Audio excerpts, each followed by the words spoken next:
So today as I was traveling, a thought hit me. How far do you travel? Or I should say, how far have you traveled to get a deal on parts? I was thinking about that today as I was making a drive to pick up some parts. In the past either 2 or 3 weeks, I've made 3 trips that are 4 hours in one direction to pick up parts. So basically an 8-hour round trip drive. And I've done that basically once a week for the past 3 weeks.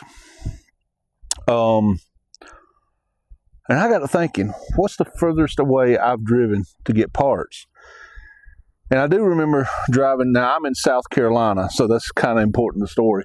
I do remember driving all the way to St. Louis, Missouri to pick up some parts one time, some hard to find Mustang parts.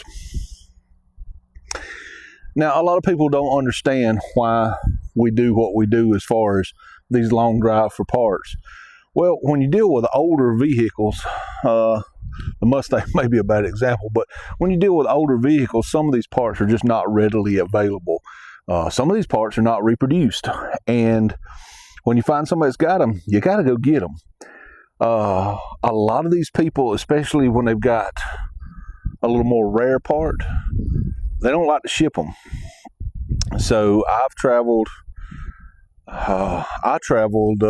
last year or 2 years ago, I traveled to Akron, Ohio from South Carolina just to buy an intake manifold that the seller was not willing to ship. You know what I'm saying? Sometimes you've got to travel to get those hard to get parts, especially if it's an important part of the project you're working on. So it left me thinking today, how far is the furthest you have traveled to go get parts? I think for me in South Carolina, the time I went to St. Louis, Missouri is the furthest I've traveled. At least that's the furthest I can remember right off the top of my head, and without a map in front of me to actually see if it's the one that's the furthest. How about you? How far have you traveled for parts? And bonus, what parts did you get while you were there? Let me know. Oh yeah, I'm going to drop a link to a video right here. Y'all go check it out. God bless y'all.